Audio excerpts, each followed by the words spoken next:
Hello, I'm Taro Ishida, a composer. Today, I want to talk about Japan's oldest living music, Gagaku. I compose music for a living, and recently I worked on the international drama series Shogun. Handling the Japanese music and traditional music side, especially arrangements using elements of Gagaku. Through that work, something hit me again, very strongly.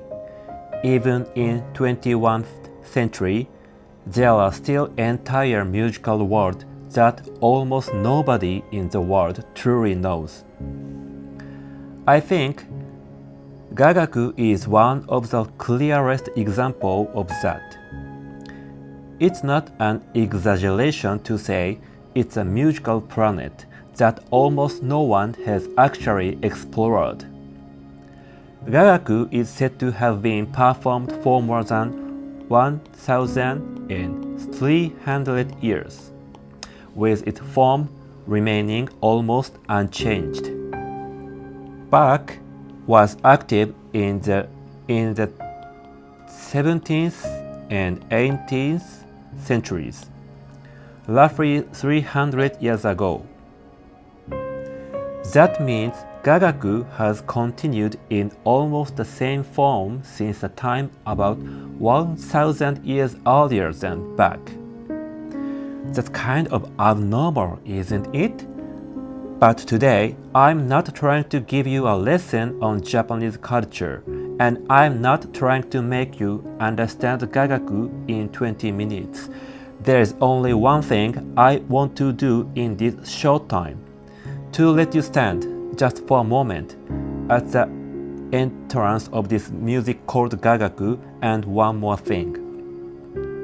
I feel that the sensibility this music carries a way of existing not as something human-centered, but alongside nature and time.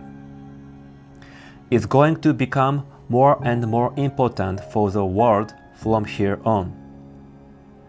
So today, just do the entrance. Let's go there together. Section 2.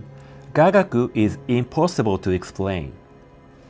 The moment you try to explain Gagaku as a genre or a style it breaks, nothing gets across.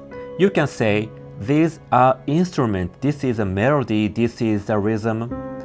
And if you break it down like that, sure, you can describe it as information. But the moment you do, the essence of Gagaku disappears. That's a metaphor I often use. Imagine someone says, explain a forest to me. And you start describing each tree one by one. This tree has this shape, this tree is that species, the soil is like this, the water is like that. But even if you explain all of it, you still don't convey what it feels like to be inside a forest, right? Gagaku is exactly the same. Let me give you another metaphor. What if you try to explain what a book is to someone who has never known books, say an alien? There is a paper and letters are written on it and the pages are bound together. Well, but there are ebooks too. So more precisely, it's also data where letters are displayed. That's probably the kind of explanation you'd end up giving, and when you're saying it, you can feel it, right? This isn't getting through at all. Because the charm of a book isn't an explanation of a bundle of paper. It includes the experience itself, getting absorbed, losing track of time, the aftertaste that remains when you finish. The exact same thing happens with Gagaku. So today, I'm not going to explain details, knowledge, or structure. What I want to share is the core of Gagaku. Not how it's constructed, but the essence of what kind of premise this music is born from. More than analyzing and understanding, more than memorizing terminology, I want you to sense what lies at the center of why this music has continued for over 1,300 years. That's what today is for. Section 3. Music made to merge with nature. This is where it gets important. Gagaku has a truly endless list of unusual features.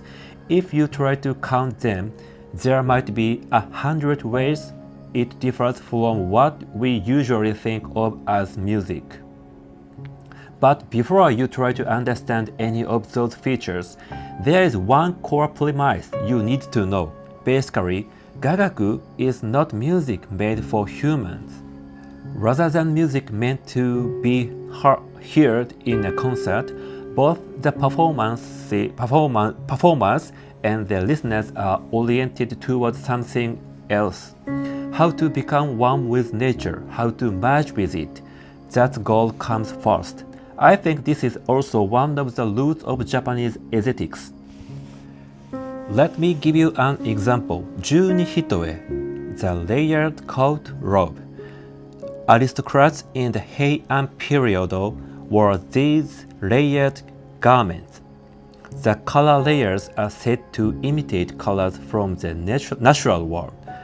The pale greens of leaves, the brown of soil, and red is flower, and white is sunlight, for example, and so on. And what's fascinating is this: the more closely it resembled nature, the more fashionable it was considered. In other words, those people weren't trying to separate themselves from nature. If anything, they had a very strong desire to become one with it, and Gagaku was born inside that worldview. First, in Gagaku, it said that all performers are playing the same melody. There's almost no sense of diving into melody and accompaniment. Everyone believes they are singing the same song, and yet it sounds in different forms. This feels very close to a forest ecosystem. Each living thing is already complete in itself, and the forest exists as the whole of that collection. Gagaku is the same. Even if one person is missing or two people are missing, the music still holds. And in a piece like Etenraku, it's so famous Gagaku music, each instrument can also stand as an individual solo. In many kinds of music, everything has to come together before it becomes alive. But in Gagaku, it sounds as a place where living things gather. In Gagaku, there is basically no conductor. In nature, even if there are strong creatures, it's not as if someone is conducting the whole. Each has a role, and the whole exists through balance. Gagaku is very close to that kind of music. 3. Gagaku doesn't synchronize timing. Leaves shake, frogs call, wind blows, water flows. Natural phenomena don't happen all at once together.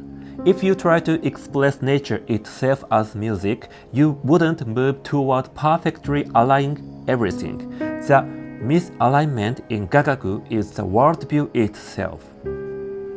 4. In many Gagaku pieces, the tempo continues to increase in one direction, and I believe something more than a musical trick is embedded there, a subjective sense of time. 1 year when you are 3 years old and 1 year when you are 40, it's the same 1 year, but it feels completely different. Time may be physically constant, but the time we feel as living beings changes. Maybe Gagaku is expressing that sensation as music. And next, this is Ryuteki. This is called dragon flute. With the Ryuteki, it said that a good performance is one where the instrument tone and the sound of breath are mixed about half and half. tone and noise are not separated. Please listen.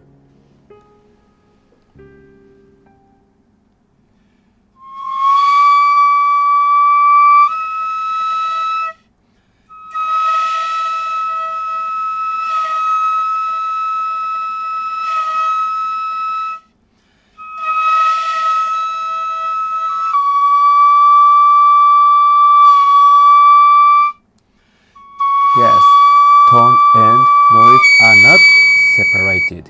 And this is ryuteki. Oh, this is ryuteki. And next, let's listen the sound of sho.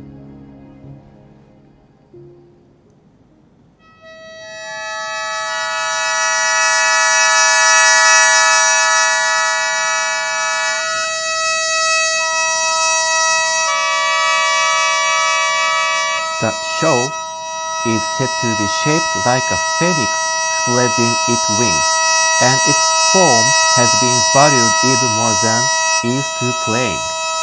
Here too, you can see the consistent idea of imitating nature. Yes. Section 4. Why it stayed almost unchanged for over 1,300 years. Music made for people changes when people and society change. But Gagaku is music aimed at nature. Nature doesn't change dramatically in 1,300 years, so the music didn't change either. Gagaku survived not because it was conservative, but because what it was oriented toward was never human society in the first place. That's how I see it.